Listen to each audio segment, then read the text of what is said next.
All right, so we're here. We're here.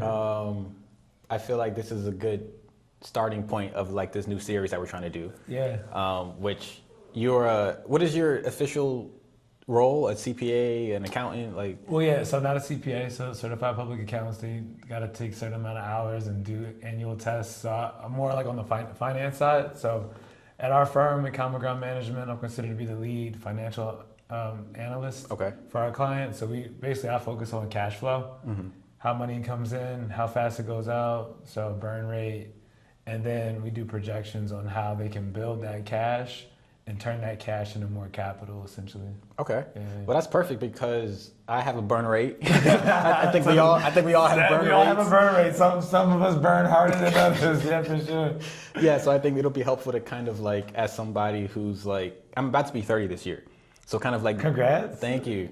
Still young. Yeah. So I'm in my late 20s, I run a business, but I'm also very interested in finance and like, I've always been interested in it, but then running a business, I feel like took me out of kind of like being very structured with putting money in certain places every week because like when you run a business, you don't know sometimes when the next check is coming. It's hard, So I think, enlisting your help with kind of like looking into my finances and then seeing what, we can make happen to kind of set me up, on a trajectory of kind of like financial success. So yeah, absolutely. So I think this will be a series of kind of like following our journey of like what we can do with kind of like what I'm working with over a period of time. And then we'll kind of see, for those who may be watching to kind of follow on with the journey and see if they maybe can pick up a few things or two, along the way. Yeah, absolutely. I mean, there's nothing more I like to do than creep in Excel spreadsheets and kind of figure out where the issue lies. And our big thing is at Common Ground, whether you have a business or you don't, we always say the business is the person or the entrepreneur. Okay. The brand doesn't matter, whether it's your Nike or Amazon, there's all kinds of stories of how these entrepreneurs had to figure out a way to keep their businesses open. And some of them, become behemoths and multi-billion-dollar industries. Some of them just are good enough to support a family. But either way, the decisions that we make in the house reflect the decision that we make in the business. Yeah. So it always starts with the entrepreneur or the employee. It doesn't matter, but the business is you at the end of the day. Okay. Sure. All right. I mean, I think, I don't know where the best place to start, Yeah. Okay. So we're using you as kind of this template, this model for every 29-year-old in the U.S. So I guess let's start with, I'll start with our pros, but then kind of tell us where you are, like what you do for a living. I know you mentioned like you're not always as consistent as you'd like to be with money movement, but what things are you doing now as far as cash? And we can talk about, kind of dive into one of those templates. So if you have like investment opportunities or if you have like a lot of credit cards, we can kind of dive into those things. So for us, I think anybody looking at building capital, building wealth, it starts with understanding how cash comes in and where cash is going out. It sounds super simple, but that's all it's about. And when you can understand how your cash is going out, then you can make decisions. Do I invest it here in Robinhood? Do I put it in Acorns? Do I put it in a high yield savings account? And at that point, once you're making good decisions about your cash movement, then you allow your money to make more money. Okay. And that doesn't have to be a sprint. That can be over periods of time. And the more time you give your money to make more money, the more money your money can make for you. Say that 22 times. I like that. Yeah. So that's very simple, but like Warren Buffett said, no, people won't want to do it, so it becomes difficult for the... Yeah, I think, for me, like growing up, my first ever job, I was working at a grocery store, like in the produce department. Yeah. And my family wasn't a family that gave a ton of financial advice. Sure. Like my parents, are kind of like the average household, We didn't really talk about money too much. Right. But my dad told me, when I got my job, he was like, save 30% of whatever you make, and then you can live off 70%. And so I don't know how accurate that is or how wise that is, but I took that and I said, well, what if I could live off of 30% of my check and save 70%. Yeah. And so like by the time I was like 16, 17, or by the time I was like 18, I had like $10,000 saved in my account. You already knew the game. Yeah, just off of that. And so I was always big on like, saving. And I didn't know what I was saving for. I just knew like having money was a good thing. Sure. And then when I went off to college, I had to pay my own tuition for some semesters and pay for my, living expenses. So that money went away. Then I got into investing in Robinhood and I put money in there and that grew over like the past 5 or 6 years. Yeah, we looked at that yesterday. Yeah. Yeah. So I think, my goals would be to, as I'm getting to a different stage of my life, I want to make sure that like I'm planning ahead for my future, that I'm like able to have money for continue investments, to have money to buy a house one day, to like, pay off all my debts. And I'm on the journey, I feel like as most people, to kind of like increase my income because I don't make a ton, so it's like, okay, well, I'm working with a little bit, I'm trying to stretch a little bit, but I think working with you and getting your advice, I think can set me up to kind of like find ways to maybe find more money within the bucket that I already have, but then also make ways to improve that kind of like all the way around. Yeah, there's no faster way to get more money than to grow the money you already have. So people are like, I gotta make more money, which usually means more energy expended out, like working more, or they think I gotta get a raise, which usually means you gotta work more. Or like, let me go sell something, which usually means you're working more. Yeah. As opposed to being like, you know what? Let me just stop buying Chanel bags. Or let's not spend $1,000 a month going out. Let's only spend $300. Now all of a sudden you just made $700 more dollars.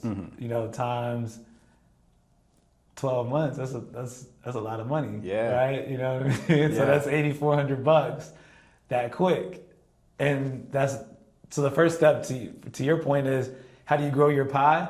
We'll stop taking out of it first. Not yours as Kenny, but just anybody. Stop taking out of the pie, it's going to grow eventually. And you saw that as a teenager. If I lived off 30 and saved 70, I got to like 10,000. So we had that same premise. There's some rules like, 50, 30, 20 and different things.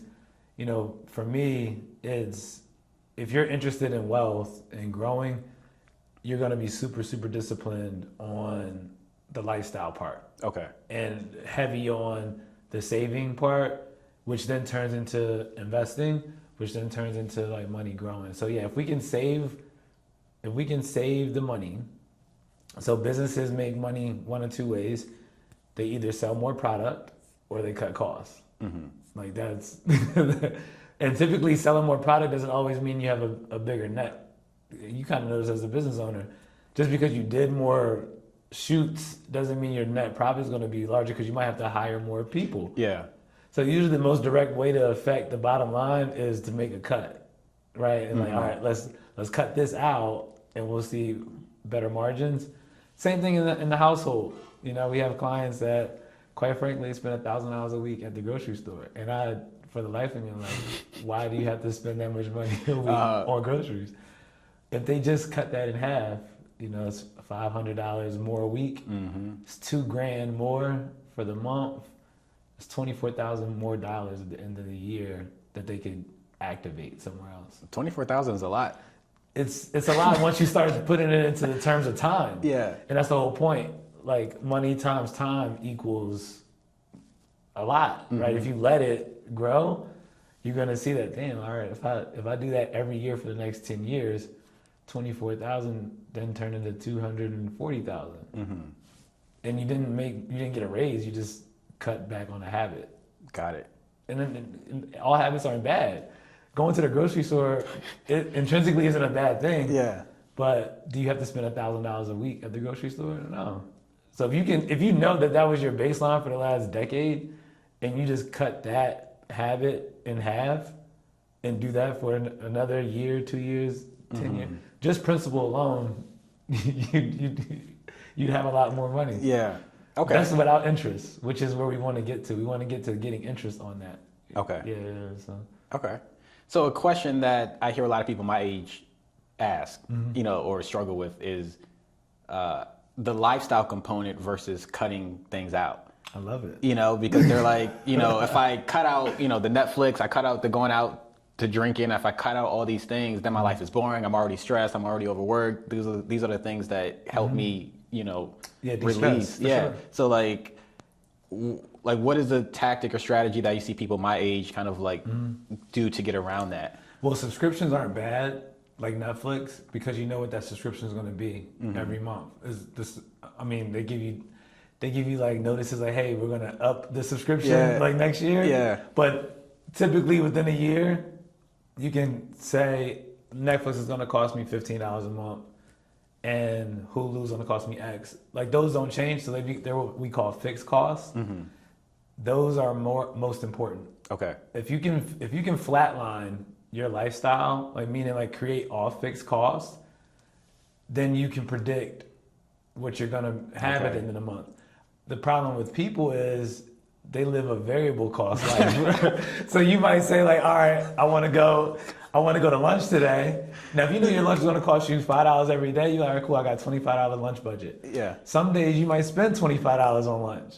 Now you just 5x your cost, and then something else happens where you like, now I got to have a $50 dinner because I took somebody out on a date. Sorry guys, you know, life is expensive. So the problem isn't doing the thing. The problem is we don't assign a number, and that's what a budget is. A budget doesn't say, don't do it. A budget says you've planned for it. Here's the fixed number that you're going to attach to it. And once you identify that, then you can predict, okay, cool, if I spend, so for me, in 2018, I would say, all right, cool, if I gave myself $160 to spend in cash for the week and didn't use a debit card because debit is the devil. Okay. Let's say it with me, debit is the devil. Debit is the devil. One more time, debit is the devil. I just used my cash. I just created a fixed cost, $160 in cash. And then I would say, all right, cool, I'm gonna put $300 in my savings account.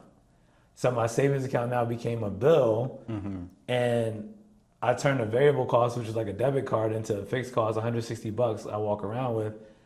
Everything else in my life was pretty much a flat bill. Okay. Internet, SEPTA, TransPass, X, Y, and Z. So you can then predict, okay, if I do that, I know exactly how much money I'm gonna have a month from now.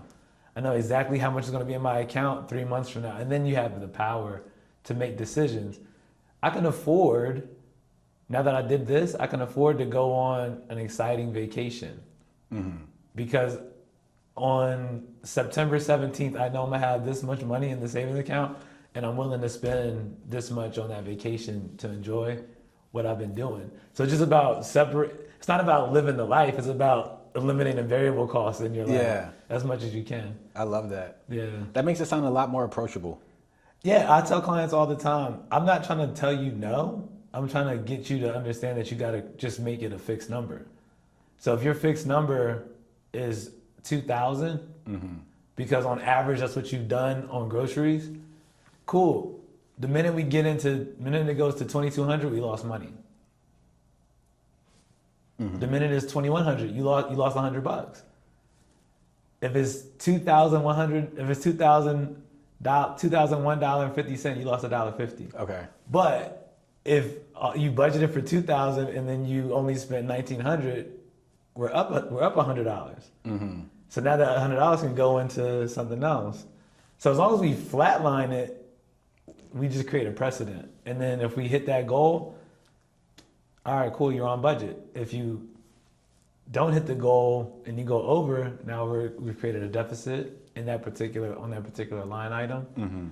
So a personal life is no different than running a school district, running a municipality, running a business. It's just like, what have you attached to that line item? What's your fun line item? All right, I gotta go outside and just go crazy. All right, cool. What is that line item? And give it a number. If you hit that number every week, all right, you're on budget. But you know what you're gonna have at the end of the week in cash. And then we turn that cash into more money. Yeah, I mean, there's like a saying now, like anytime you go outside, you spend X amount of Like to go outside and leave your house, you already spent $50. You know what I mean? Just sure. on like an Uber. Yeah, you know what I mean? So it's just like the living tax is like going up and up. So we talked about this yesterday. I think the same year, 2018, Uber sent me like a report, and I spent like $8,000 on Uber, and I was like, "Yo, I could have just bought a car." Mm-hmm. And you know, full transparency, like we're gonna be super honest on this, I guess, series. In 2018, I might have been making. Not gonna lie, it was like $680 after tax a week. So yeah, let's call it sub. You know, you can call it like sub 40K. Okay. So I was like, man, I used to be like, man, I gotta make more money. Then I was like, I spent $8,000 on transportation. I could have just bought the car. Yeah. And I stopped using Uber after that. I just stopped. Like, it was just behavior. Yeah. I was just waiting too late to go places. I was like, I could take an Uber. When, we live in Philly, I could jump on the train, I could jump on the sub, I could jump on the bus. Yeah. I have a flat cost, which was the TransPass, or whatever they call it now. Back in the day, it was a TransPass. I know what that cost me. That cost me, at the time, it might have been like $90 for the month. Mm-hmm. Way cheaper than $8,000 a year. You know what I mean? So yeah, for sure. Okay. Yeah, I mean, I'm like thinking now about my fixed costs. Or how to take my variable costs and turn it into fixed costs. Because I used to work at Rita's back in the day in college, and we would make tips, and so with my same like mentality, I would not spend my check. Like my check, I would just save, and then I would live off of my tips. So if I had $50 that from a Friday night, until next Friday, whatever the case is, that's $50 get me on the subway. That's $50 get me like whatever I want to do. And then if I work 3 nights back to back, all right, maybe I have $150 in tips to just spend. And then I would use that money and I would have envelopes, one for groceries, one for dates or going out. You already had to play. But it was like, because I had the cash, it was easy to put it in there. And if I didn't spend the money in my grocery envelope, I had extra money that I didn't have to surplus. So that's a strategy that like I think works so well, but I don't carry cash a lot, so for me it's all on the debit, and then once it's on that debit, the culture got you. So debit is the devil. Can we rewind back to that a little bit? Yeah, please. So debit is the devil for 3 main reasons for me. Okay. Burn rate, we already talked about. So once you use that debit card, that money's gone. And the whole point of finance is to elongate the life of capital. Like that's what finance does. Like, how long can I keep capital on hand? Whether it's your own cash or you get a loan or you have a credit card, these things allow you to like elongate how long you have the cash. So think of cash as like, cash is the real thing, like in bunny ears. But if I use a credit card, the bank paid for me to get on the bus, or the bank paid for me to buy this popcorn. I don't have to pay the bank back for another 30 days, which means the cash that I have in the bank can now grow because it has more time to grow. It has those 30 days. So with a debit card, once I swipe it, that $22.50 for whatever it was is gone. And people think they can keep the mental calculator going. I spent $22.50 here. I'm gonna spend another like $30, and then I did something yesterday that was $17.72. Yeah. All right, cool. So I think I only spent like $87 this week, and then they look at their bank account when that check comes, and they're like, "Where'd all my money go?" Yeah. Then you just see all these debit transactions and all these like Apple Pay taps, and culture has got people right now living through their phone and through a debit card, and so the burn rate, because the cash goes too quickly, it's already gone, which means even if it was fraudulent, you can't get it back, right? Because it's not secured. Mm-hmm. And then lastly, you don't really get any benefit from it. Like you don't get points, or you don't get extra things that you can then turn into like other capital. Yeah. So if we need to use a card, it would be better served to just use a credit card. Okay. Because at least the credit card, you still have your cash. So if I went in and said like, damn, I'm on a hot date and I'm trying to impress, and it's like a $200 date or a $500 date, put on the credit card, I might have 600 in cash in the bank, but I still have it. And when the credit card statement comes out, I might say, all right, well, I only pay $100 on it, and I can live with that. Yeah. Right. I can live with that because I still have what I really need, which is the cash. Once I run out of cash, number one rule of finance: you cannot, by any means, run out of cash. Okay. By any means. I like that rule. Yeah, like do whatever you gotta do, just don't run out of cash. Like, and I've seen balance sheets where the debt ceiling is crazy, but guess what? That's how they got the cash, and they're like, yo, we're willing to fly this plane with all this debt. People might hear it about the U.S., like how we're trillions of dollars in debt. Yeah, but we got some cash though. Okay. So same thing with people. Like if you have cash, or your business has cash, it can stay alive. The minute you run out of cash and you can't pay like the line of credit back, you can't pay the credit card, you can't pay this bill, can't pay that bill, it's curtains. So we gotta keep cash. Okay. We gotta keep it. And the only way to keep it, the best way to keep it, is to either not spend or to know exactly what we're spending on. And like we said, just create these fixed costs. So if I can use it, if I have to use a card, I'll use a credit card because it allows me to keep my cash longer than $22.50 times 10 days of going out to lunch. It's $225. If I use a debit card, it's gone. But if I use a credit card, I still have the hard asset, which is the cash. Yeah. At the end of the month, I can make a decision on whether I want to pay that full thing off on the credit card or pay partial. And that gets us into another conversation about utilization on your credit card and your credit score. But just for today's episode, talking about how we keep cash, one way to get rid of variable costs is to eliminate debit cards. Got it. Yeah. Okay. Yeah.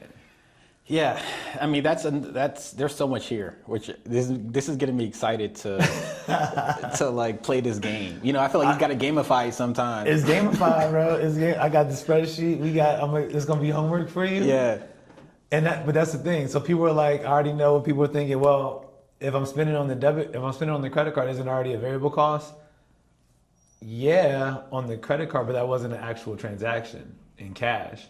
So on this budget that we're going to give to you, you're going to have a credit card line. So I had my 3 Capital Ones, my Truist, and I say, hey, I can afford this is the due date.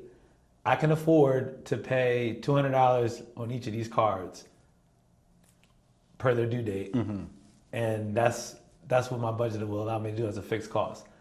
So if I got, so you turned a variable expense into a fixed cost. Into a fixed cost, which is actually me spending the cash on the card. So I have, pardon the grammar, I have over 100K in like revolving credit with credit cards, personal credit cards. The max I'll spend on either one of those cards, max would be like $200-300 a month. And I have about like 7 cards. Okay. Right. So in my mind, I already know like if I use the Truist, it's $200. I have about $1,400 I can play with on any one card, or $1,400 I can play with amongst all the cards that I'm willing to like. I'll spend the cash on that to keep the bill at 0. Mm-hmm. Once I go over that, like I said, I'm losing money. Yeah. I can't save. Or I can't save as aggressively as I would like to. So that's how we kind of we turn that variable cost, which was just a credit, into a fixed cost because we know we have a cap on like, all right, soon, and the credit cards are dope. You can put these caps on the card. Yeah. Like, don't spend more than $200 and it won't go through. You know what I mean? Yeah. So for me, that's how I gamified just, all right, no more debit cards. The only time I use a debit card is when I go to the ATM to take out the $160 that I'm walking around with. Mm-hmm. And the first game is, this is what you got to spend. Second game is, all right, if I want to buy some sneaks or want to do something, don't blow. I can't use a debit card online because that's rule number 1. So rule number 2, default credit card. And I already know $200 on this Capital One. Mm-hmm. That's my max. All right, I bought my 1 pair of sneaks. I just got some, the Jordan 4s, the ones that just came out, the The white ones and the white and black See, ones. I know nothing about shoes. Well, yeah, I just got the Jordan 4s, right? So they're like 200, but I know like that's my spend for the month. On that one card. On that one card. But just on shoes in general, like I'm not gonna blow anything else on other shoes. I got this $200 pair of shoes on that card. Mm-hmm. I'm gonna pay it off when the bill comes. Before the bill comes, I'm gonna go back to zero. My credit score is gonna remain high. My utilization is gonna remain low. But that's so I can enjoy what I'm doing. But at the end of the day, I know I got the numbers in my spreadsheet, and I check the spreadsheet every Friday. Like, all right, cool. Okay, I'm hitting the number that I budgeted, that I projected for this week, mm-hmm. and the exact numbers in my account that I had the projection on. You can't feel, you don't feel it. Nothing feels better than that. Yeah, I mean, to me, I'm kind of like a nerd with it, but okay. When you start doing it and you gamify it, you're gonna be like, oh shit, I really got what I said I was gonna have. Yeah. There's nothing better. There's no better gift than keeping a promise to yourself. Okay. Yeah. We're gonna have a lot of T-shirt quotes. Debit is the devil. Keep the promises to yourself. Yeah, for sure. So when it comes to like the strategy, because you're gonna give me the homework of put everything into a budget, right? Yeah, yeah. Do you find that your clients or the people that you work with, their biggest problem is discipline, or the biggest problem is just unawareness? Or what is the right term for that? No, you're good. You're perfect. Being like unaware of not knowing. Yeah. So unfortunately, the problem isn't math. That's not the problem. Okay. Like not knowing the math isn't the problem, and it sucks because if that was the problem, these things would be super easy to solve. Yeah. 100% discipline. 100% wanting to do it, mm-hmm. and that yearning to like spend. I mean, that's a whole other like podcast, talk mm-hmm. show, YouTube video, whatever this winds up being. Yeah. I can't really help with that part.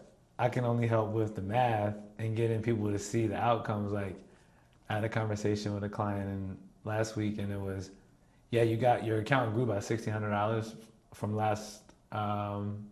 last Friday to this Friday. But it could have grew by $7,800. So the opportunity cost that we missed out on was like $6,200. Mm. And they're like, oh, and I'm like, yeah, like we went to the grocery store, we went to the mall, we did all the things that we said we weren't gonna do. Mm-hmm.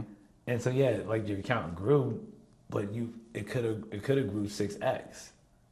And if you even just stretch out that 6,200 over 26 paycheck cycles, we're talking about over $130,000 mm-hmm.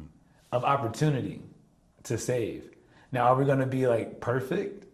No, like maybe one paycheck cycle we only save $3,000, or by save, I mean like we don't spend it like in excess. But if our max opportunity is an additional $130-something thousand, and we miss that and save $100K, so we blew $30K of that not new money, but money that we could realize on the things we wanted to do. You would think that people would take that math. Like you can make an extra 130 at maximum, but let's say you just average at doing this. Mm-hmm. You made an extra 100 and you blew the 30 on things you wanted to do. That sounds pretty good to me. Yeah. But nah, man. Sometimes it still don't math, man. Discipline. The devil on the shoulder is like, nah, buy it. Mm-hmm. Just spend it. Mm-hmm. Throw it. Oh, wow. Okay. Yeah, I think, my discipline is relatively good.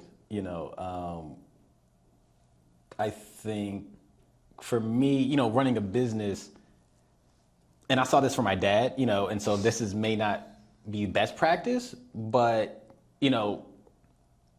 when a lot of your personal expenses are also business expenses, you expense it through the company, like my phone bill. That's a write-off for the company. So my personal income is not paying for my phone bill. Yeah. And a few other things like that. So the only thing I'm really paying for out of my personal pocket is rent, groceries, gas, and then dates, going out with friends, happy, so so I don't pay myself that much because the company's kind of covering the other expenses. Yeah. And so I'm, as we kind of grow the company and kind of figure things out, I'm trying to develop the personal side better. So I have a couple credit cards. My credit score is pretty good, like 760, something right there. We going full transparency. Okay, cool. Well, y'all look, it's finance. What is it? Finance Uncut. We going full transparency. For sure. All right. Okay. So like I think when I do the spreadsheet, I only make $1,500 a month. Yeah. So and my rent, was like 9 something plus. Roommate? Yeah, I got a roommate. Okay. But I'm moving soon, in the next 2 months. So when I move, my biggest expense is rent, which will go down by like $500-$600, like in a month. So back in the pocket. Yeah. Yeah. So at that point, it would just be kind of like putting money in my investment account, because I have an emergency fund of $1,500 in my savings account. Yeah. That I never touch. I never go below that. So now that I've saved that, I don't feel like I have to keep putting money in my savings. I'd rather put the money in the investment account. Okay. Which is like you're considering that Robinhood? Robinhood, okay, yeah. Copy. Okay. So I want to like increase my Robinhood account, and that could be used to like sell off one day, buy a house, buy land. Yeah. Ideally, I don't want to sell it all off, but like I want to grow that to be like a good nest egg. Yeah. But at the same time, keep building money in my sort of like checking account that's used to like fund my life, knowing that I already have money dished out to my investments, knowing that I already have an emergency fund. Sure. So, with that extra money that I'll be having in the next few months, like that'll be the money to play with. It's not a ton to play with, you know what I mean? Sure. But I think with the discipline and with the strategy, I think, and then finding ways as I continue to increase the income that I have, I think that'll be like a good experiment to watch, because I think a lot of people, most people make more than I do. You know what I mean? Just people make $1,500 every 2 weeks, depending on their job. So, if I can like take the $600, $700, $800 extra that I can save, I think a lot of people have $600, $700, $800, that they can maybe, on paper, on paper, I think playing with that amount, I think is accessible if you have any sort of like 9-to-5 job or like, full-time job. Sure. So simple math, $50 a week at 50 weeks, somebody like was to save that or to spend that, we're talking about $2,500, right? Plus, so add another 2 weeks on that. So $2,600. That, like anybody could do that. Anybody, like I don't care how much or how little amount of money you make, anybody could be able to, all right, I got $50, I just want to put this away. Every week I'm just going to put it away. So to your point, whether it's $1,500 a month or whether it's $15,000 a month, the great thing about finance and the great thing about like numbers is that they all work the same way. It's just, $1 billion moves the same way mathematically as 1,000, right? But it's just like just more zeros. Yeah. Right. So if I save 10%, they both grew 10%. It's just the amount was different, right? But so the rules don't change with the amount of money you're making. It's just we go back to discipline. Yeah. Right. So at the end of the day, if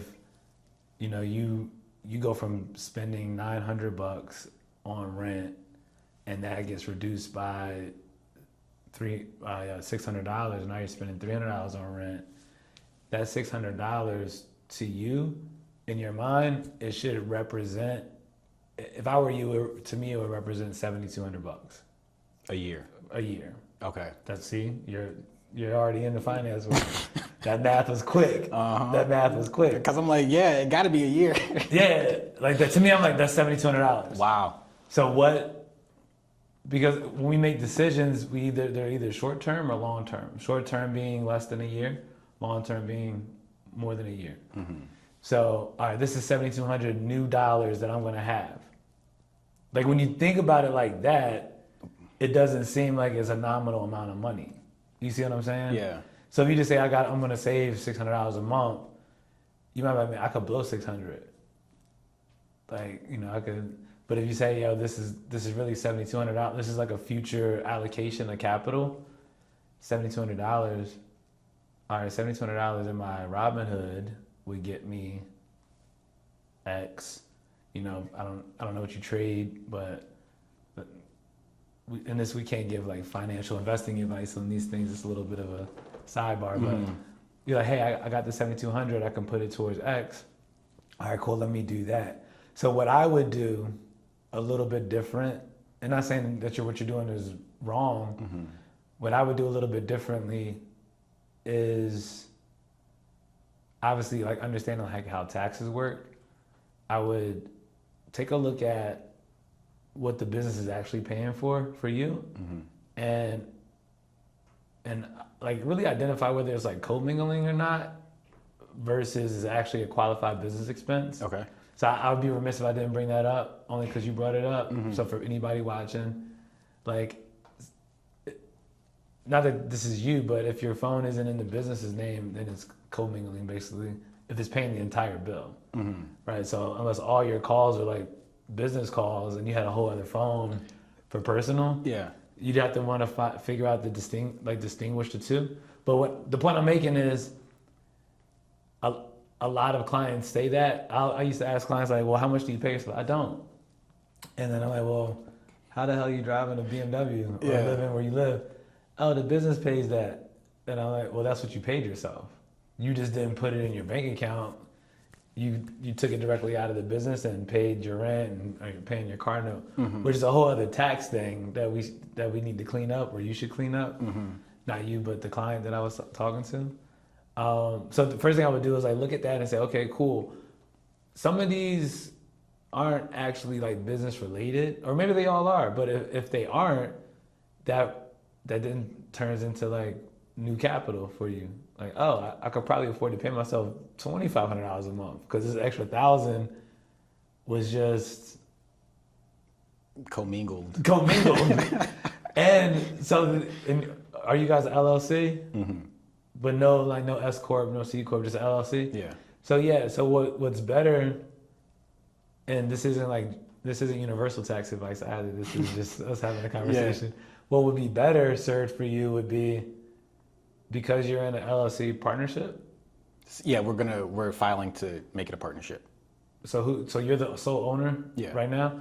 So you're a sole member LLC, and your company's been paying these things for you, and I'll just use a round number of $1,000. So if you can say, damn, this $1,000 is really just me commingling, I could have made $2,500 a month, and then you can deduct the phone off of your 1040, because like whatever part of the phone bill you were using, that could be deducted. Your house, if you have a home office, that could be deducted. So like separating the legal side of the cash movement from the tax side, like the tax side is gonna say it's coming to you anyway as an LLC, but the legal side is gonna say, yeah, Kenny, those aren't qualified business expenses. So there's like commingling there, and there's like you're piercing the corporate veil. So you could actually be making more money and still getting the same write-off effect as a pass-through entity is what I'm saying. Because you're an LLC, you're not a C corp. Yeah. Right. So as an LLC, those phone calls that were business related, you can attribute that part of the bill to a deduction, your house or apartment, percentage of the rent that you pay versus the square feet that you use is a deduction. If you drive into work or take Ubers here as a deduction. So those things, you'll find like, damn, I actually did have more cash than I thought. Got it. Then the second thing I would do different is I would look at it as $7,200 or whatever, and tuck that first in a cash deposit, like in your bank, to grow that fund that you have. And then at the end of the year, or the end of the quarter, or middle of the year, twice a year, semi-annually, then make a contribution into Robinhood for 2 reasons. Number one, it's just fun to see cash grow. Okay. Yeah. It's just like something about oh shit, I got more cash, Yeah. right? That's just the fun part about it. Number 2, kind of tax implications. Once you put something in the security, like you put it in a Robinhood and you divest, if it's not a loss, the gains you have to claim. Mm-hmm. So if you're like, yo, I need to pull out this 1,000 that I just put in for whatever reason, and because you saw the stock went up and you made some money, mm-hmm. you would have to claim that. But if you just take that money and you put it into your savings account, let that grow. That allows you also to like pay your if you have a tax bill, pay your tax liability. Now that money's clean, and then it goes into Robinhood clean because you've already paid your tax for the year, and then now you can make the decision on how much of this nest egg is going to go to like actively investing, and it might be 30%, it might be half of it, and the rest you just keep as like cash to like kind of compound. Because there's other vehicles that allow you to compound, like have your money make money for you too, without it being in the market and swing. Well, without it being in a stock and swing so much. Like it's always going to be in a market if you put it in the bank. But yeah, those are just the 2 things that I would do. Look at the business and what is actually commingling for you, and then that's what you really could get paid, and then you can get the deduction on your side, and then also. Don't be so quick to just put it in a Robinhood. Not that Robinhood is bad, but like grow your cash, mm-hmm. see it, and then make the decision. All right, cool. I'll put 1,000 in a Robinhood at the end of 6 months or at the end of the quarter, and I'll keep the rest here for whatever. I don't know. There's a lot of things that could happen. So okay. So one thing with that, because I think we talked about a lot. Writing this episode. Yeah, sorry about that. No, that is great because I feel like we got personal advice, business advice. Yeah. But a question, I think I like sort of when I get money, putting it out to my savings first, putting it out to my investments first, for sure. Do all that first, and then the money I have left over, to me, is usable, spendable money. Because I already did the responsible things with it. Yeah. But at moments, because last year I was making way more money because I had a part-time job. Mm-hmm. So I was making like way more money than I've ever made in my life.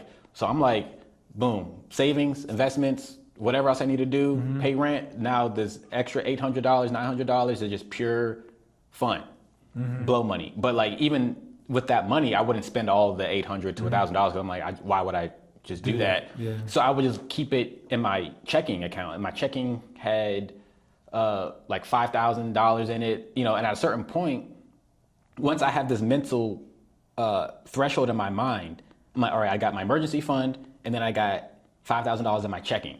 So I'm like, I've hit all my financial metrics.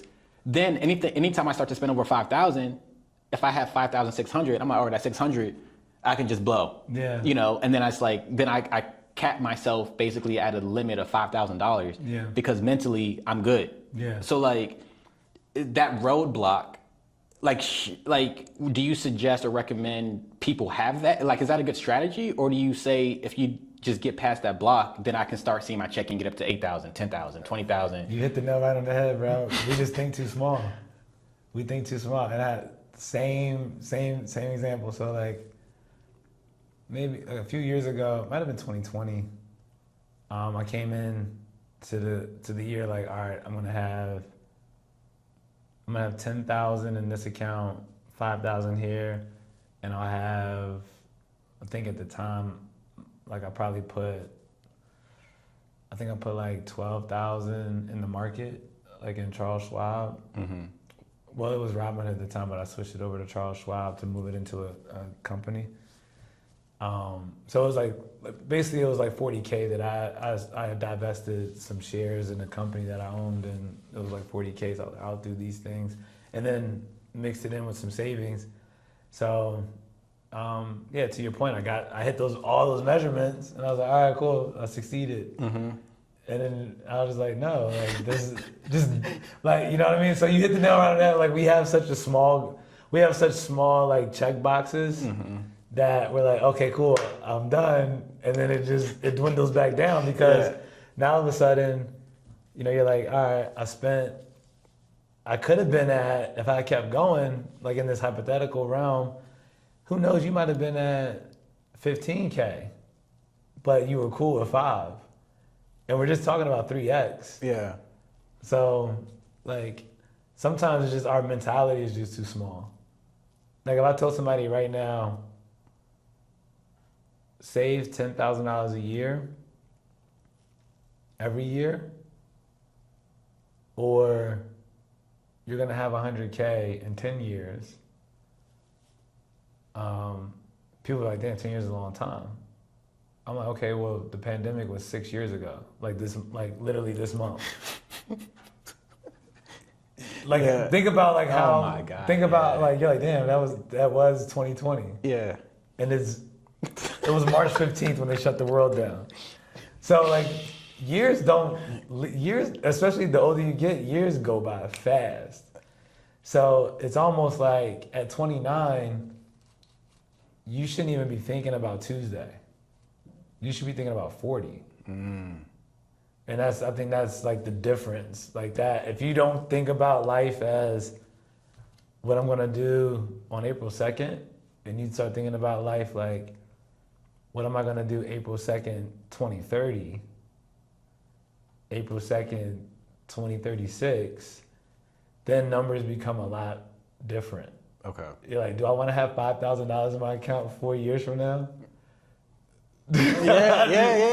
You're like, no, I want to have $40,000 in my account 5 years from now.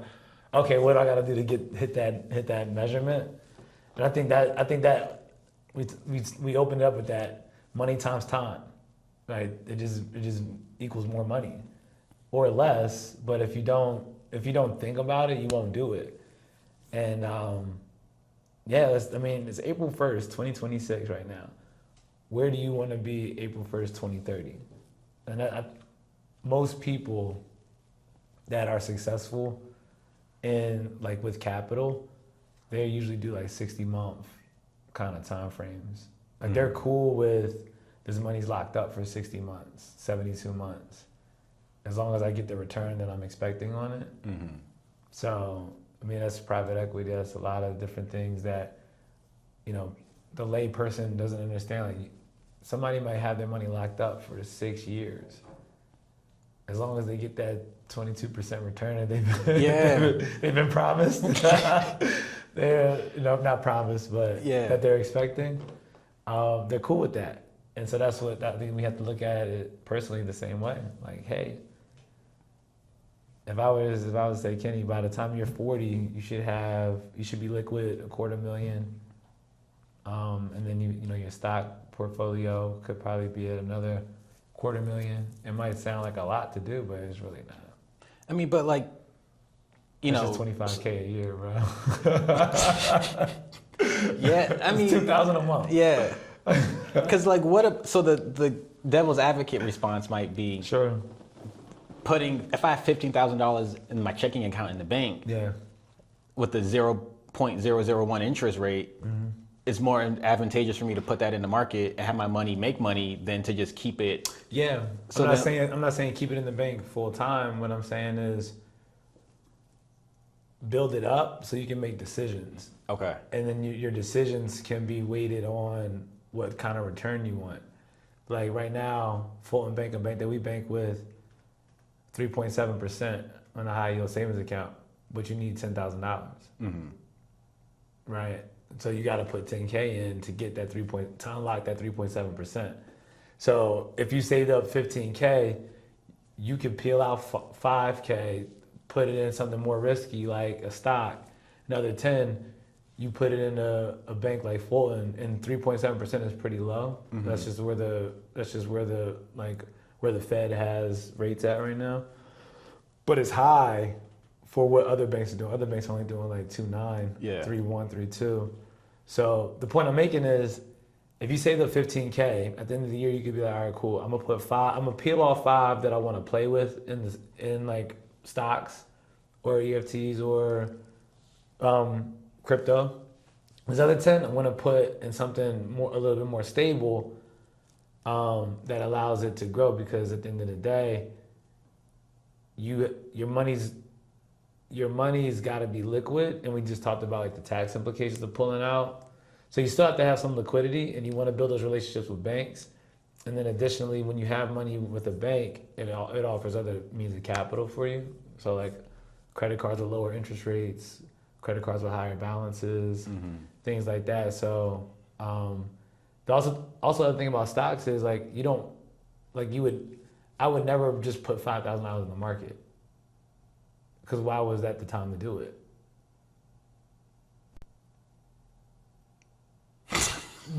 I'm asking. I mean, like, why was that the time to buy that stock right then and there when you had the 5? Yeah, I mean, at that moment, it probably wouldn't be smart. Wait for the dip, wait for a crash, wait for But even now, Robinhood, they give you 4 point something APY just for holding it in there. Yeah, but then the thing that they don't say is once you put it in there, if you take it out, you got a gain that you have to claim. Which again is not a bad thing, because like again it could be the same thing. So Robinhood wants to act like a bank. They just have a high yield savings account. It's the same concept. So I'm not saying that it's bad. What I'm saying is give yourself time to build up the resource, and then make the decisions on how you want to deploy that money to make money for you outside. So if the strategy was like every $600 I got, I would just put it in a Robinhood, it's not bad. I'm not saying that's a bad thing. All I'm saying is, what if we took that, build up our arsenal of dollar soldiers, and then had a strategy where we could deploy more money into these things and have a clearer path of like purchasing. Like that's all. It's just like create the psychology around like why we're doing it. Some people are just like, oh, I'm just gonna put money into Tesla. So now their average share cost might be higher than it needs to be, right? So if Tesla took a dip and your average share cost was whatever, like let's just say it's 150 and Tesla dips to 90, just because you just like put money into it, you out of luck. You're out of luck until it goes back up. Now you can always just buy the dip, but you've already bought. You bought the up. You bought the up too. So all I'm saying is like acting now so fast doesn't really have any implications. Doesn't have much positive implication for people. Okay. If we're talking about such small amounts of money. Yeah. Like $600 on a stock that what are you gonna buy 3 shares of it? Right. Yeah. So okay, like also, I'm not being facetious. I'm just saying you could just wait, and then typically a year is not gonna make that much difference between the cost price that it had then and the cost price it's gonna have in the future. Like after that 12-month mark. Yeah, it might go up or down a couple of dollars, but the point is, Warren Buffett and I own some of the same stuff. He just bought more of it. He's able to buy more of it. So the idea is like, let's buy more of it and make better decisions instead of just like. But I'm not saying it's a bad thing to do. I'm just saying, if we're talking about $600, we might as well just save it. Watch our cash build.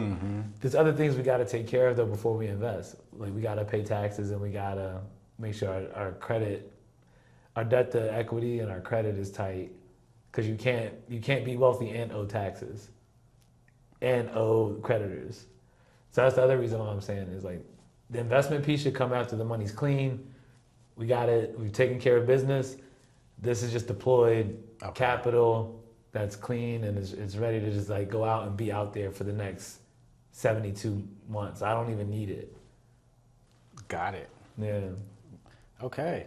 This is good. This was very helpful. Yeah. And this is only the first. This is only the first one. Yeah, and guys, don't kill me. Like if this is what you do, I'm not saying don't do it. I'm just saying let's think about it differently. Yeah. Like, you know what I mean? No, that's smart. Yeah. I like that. Okay. Well, I guess from this point on, it'll be like an interesting. Yeah. Like it'll be. a fun journey. Yeah. Accountability. So yeah, what I'm going to do is I'm going to share like a blank spreadsheet with you. Mm-hmm. And I'm gonna share a template with you so you can kind of see like you're a smart guy. You should pick it up, no problem.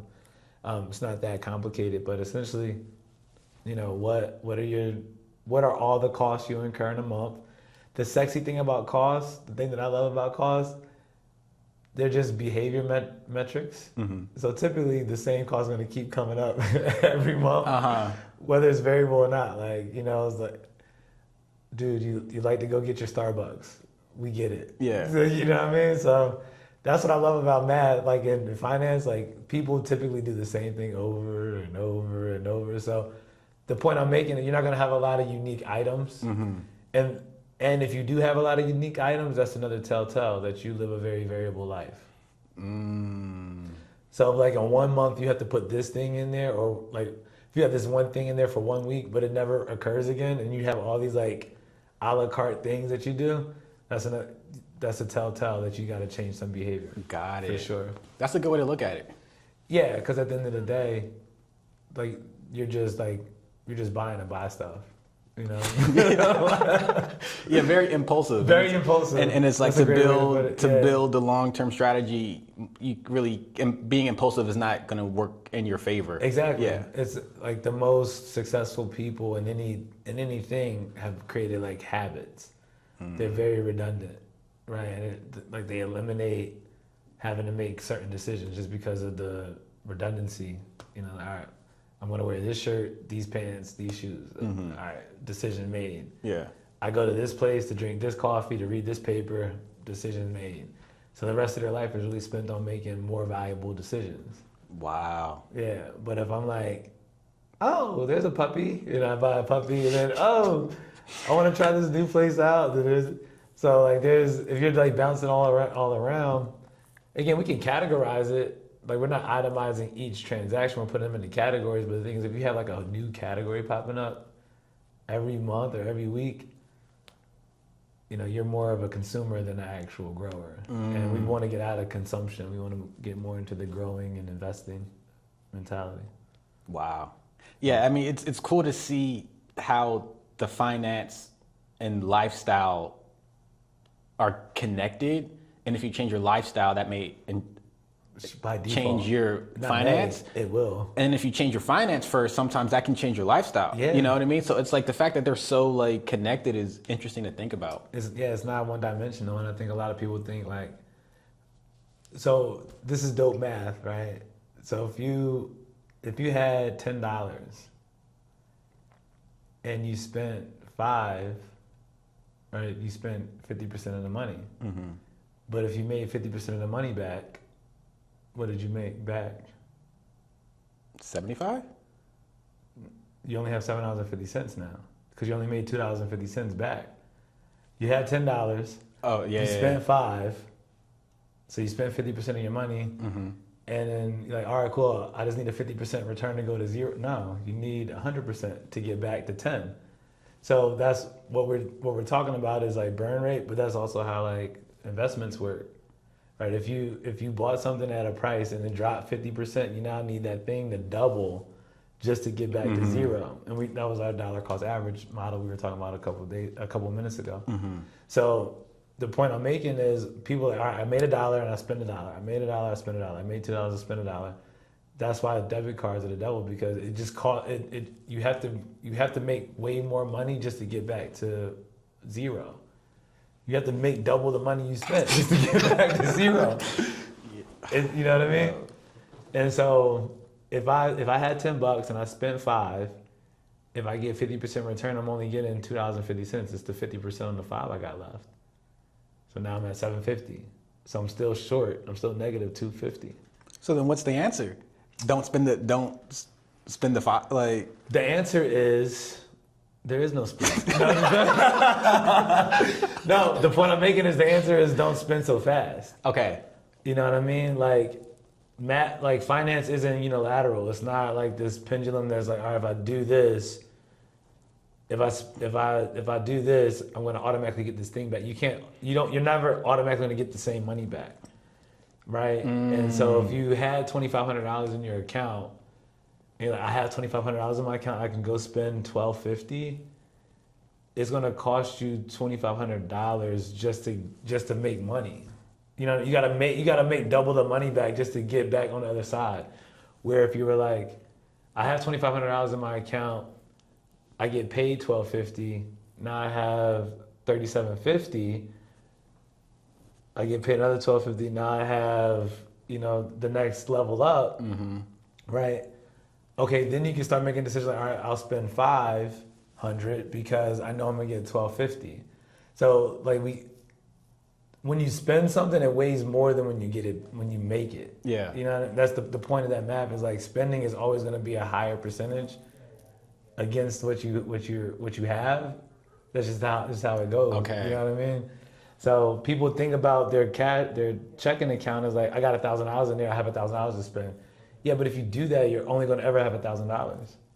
Like you're never going to get past that. It's an infinite loop. It's an infinite loop. It's an infinite loop. It's an infinite loop. And so if I have $1,000 and I spend $5 and I get another $1,000, you grew the account for sure, right? You grew the account. But if you keep doing that $500 for $1,000 trade, like you're not growing as fast as you could be if you're like, yo, let me just cut this to like $100, right?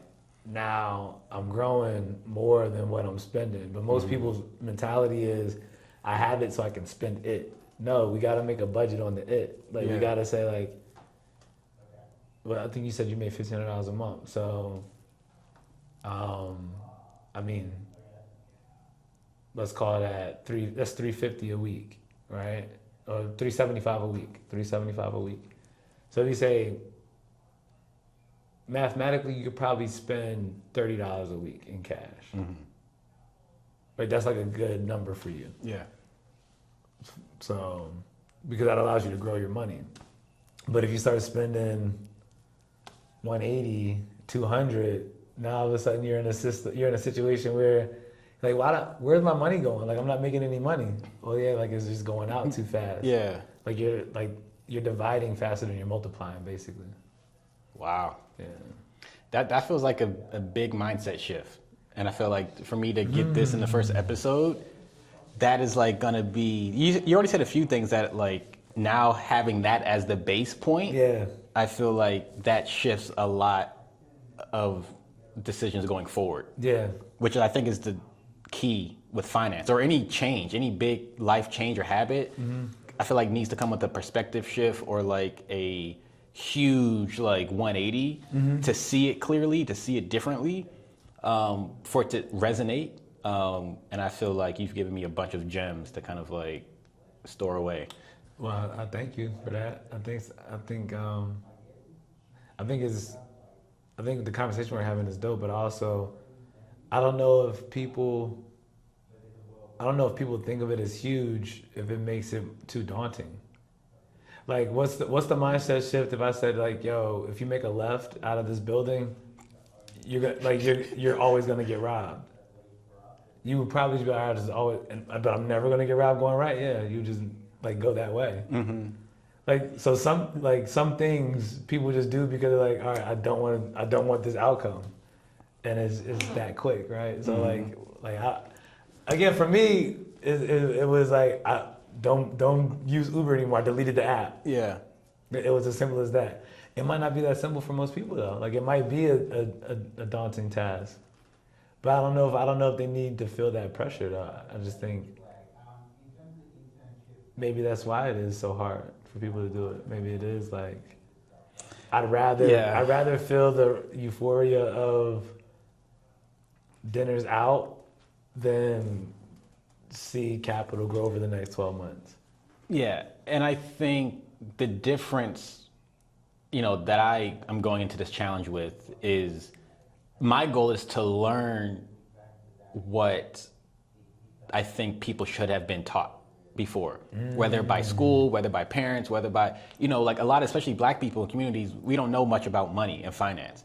And then if you go to school for finance, you're an anomaly, you know what I mean? Sure. So it's like, and then you see these wealthy people that can go to F1 games, that can go on like, you know what I mean, cruises and all this sort of lifestyle. You're like, how do they make the money or how do they afford it? But it's like they have an understanding of how money works. They have an understanding of cash flow. Yeah. So it's like, to me, kind of like my default setting was a poor mentality.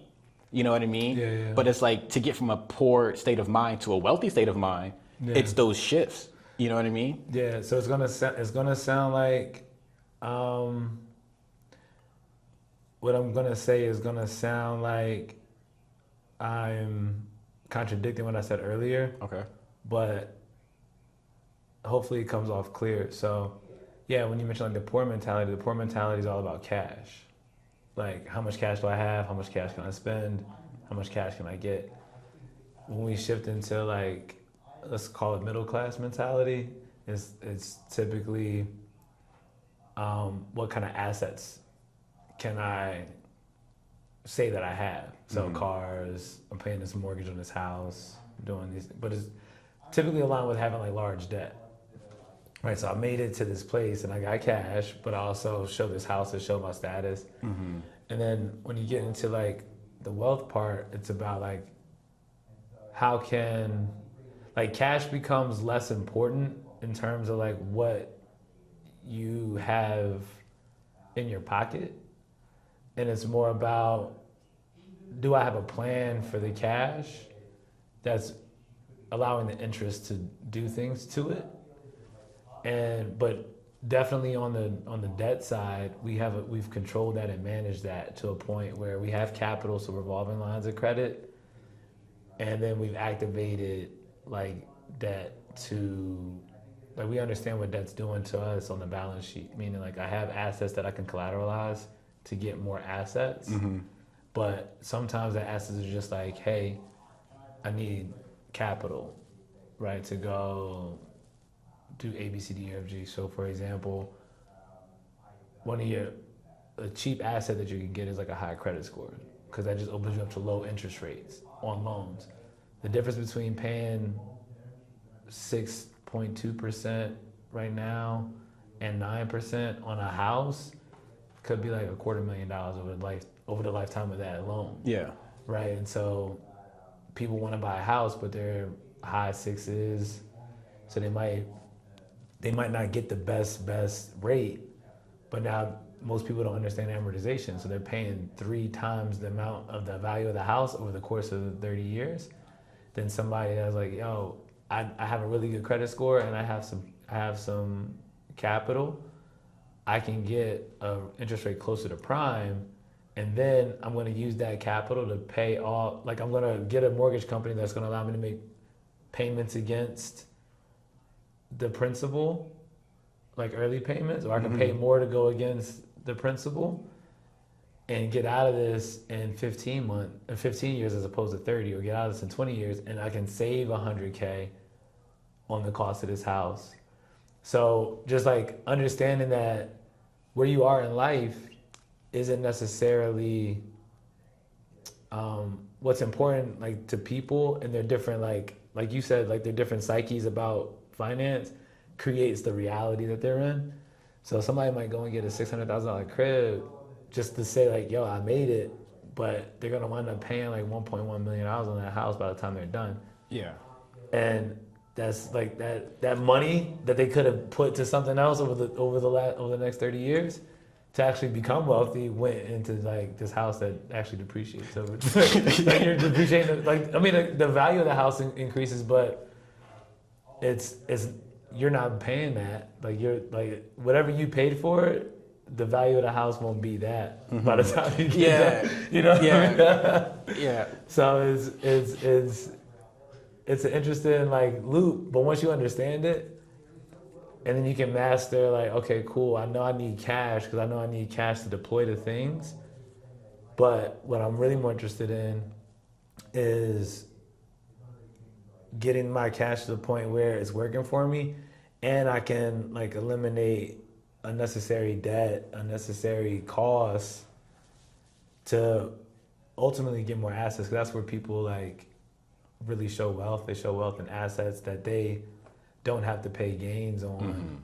So like again, it sounds contradictory, but property that you own outright will appreciate over time, and you can use that to get more capital, but it just sits on your tax return or any kind of financial form that shows like, hey, Kenny might only have $25,000 in liquid cash, but he's worth $600K because he has these properties and these stocks and these other secured other securities that he's put money into over the course of time. So most wealthy people don't care about the cash part because typically cash means you're going to get taxed. Essentially, that's the loop. Like, you know, poor mentality. I need cash. So we're always pulling cash out, and then we're always getting taxed. Where wealthy people are like, all right, I'm gonna put it into something that's gonna hold value and appraise, and I'm just gonna claim that, but I'm not gonna liquidate the cash out. I got cash to do what I need to do with it. More so, I'm gonna borrow to get capital, and you don't get taxed on borrowed money because it's a loan. You just got to pay the interest. But if you have a good credit score, your interest rate is probably going to be pretty low. So that's that mentality that we kind of broke through the 3 phases to get to, like, how can we play the game, essentially, over a long period of time. Got it. Hey, well, we playing now. We in the big leagues. Game on. Yeah, all this talk about money made me want to go spend more than my $30 on some food. Well, no, I just that number I kind of, I just used like a little bit less than 10%. Right.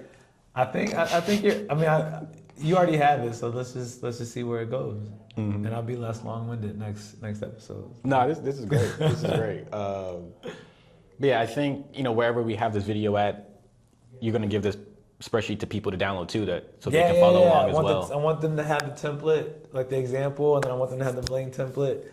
And if they're willing to go on this journey with us, then for me, I went from, we talked about it in 2018. I went from like a 627 credit score. Really, what caused all this was like I didn't even know my credit score. Like I didn't get a credit card until I was 30, 31. So we went to go get a company car, and if the car would have been in my name, the interest rate would have been, I think, like 8%. Wow. Which the cost per month on the car would have been like almost $600.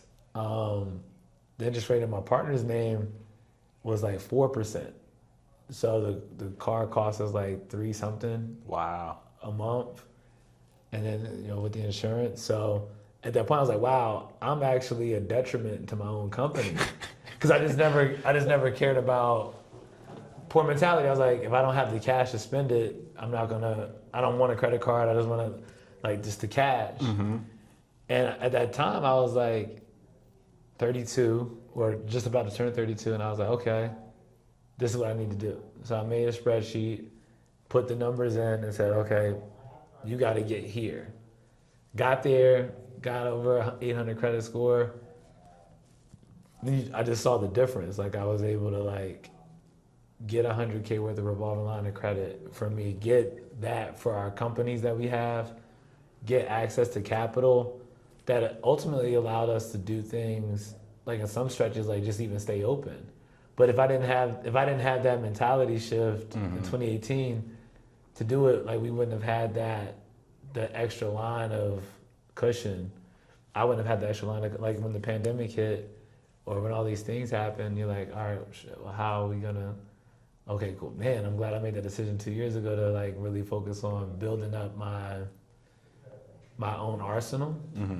So yeah, I mean, it's just personal experience that kind of allowed us to get here, but also it allows me to say, like, anybody can really do it, because it's really just about making decisions every day. Yeah. So my 160 maybe somebody else's 400 a week, and it's the same equation, but if that's the number, if that's the cash you're gonna pull out to use, cool. Don't ask 400. Let me do 480. Don't do 480 one week, 540 one week, because you're losing money. The budget said 400. Stick to the budget. So yeah, we'll see. We'll see what they do. Wow. Yeah. Well, a lot of gems. Appreciate the time. Nah, man, anytime. So we're back here on the next segment, and I can't wait. Yeah. Yeah.